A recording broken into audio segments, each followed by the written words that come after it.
It is not for me to weigh the hearts of others. That scale belongs to our Creator alone, who sees not as man sees. Man looks at the outward appearance, but Yahweh looks upon the heart, as it says in 1 Samuel chapter 16, verse 7. To judge another is to forget just how much mercy has been poured upon me.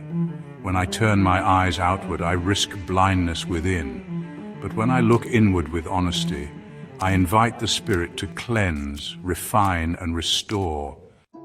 David, a man after Yah's own heart, did not become righteous by declaring others unclean, but by falling to his knees and saying, "Search me, O God, and know my heart. Try me and know my thoughts." That's from Psalm 139, verse 23. Though he sinned, his redemption began not in judging Saul nor the enemies he defeated, but by allowing the prophet's rebuke to pierce him. I have sinned against Yahweh, he said, as it's written in 2 Samuel chapter 12, verse 13. And he was restored because he judged himself rightly. Yahusha once spoke of two men who prayed. One stood proud in the temple and said, "Thank you, God, that I am not like other men." The other, a tax collector, stood far off, would not even lift his eyes to heaven, but beat his chest and cried, "Yah, have mercy on me, a sinner." And Yahusha said, only one went home justified. Because true judgment begins in humility. Not the kind that looks down while feeling above, but the kind that looks within while reaching up. Paul, the apostle who wrote much of the New Testament, he was relentless in examining his own walk. I discipline my body and keep it under control, lest after preaching to others, I myself should be disqualified. That's from 1 Corinthians chapter 9, verse 27.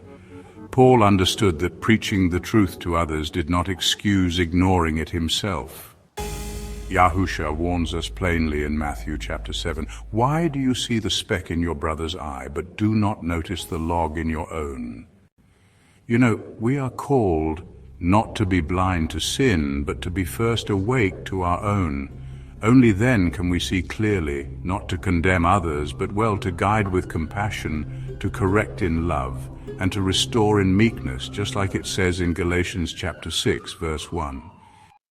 So I say again, it is not for me to judge anyone. I must judge myself daily and honestly by the mirror of the Word, as it says in James chapter 1, verses 23 to 25.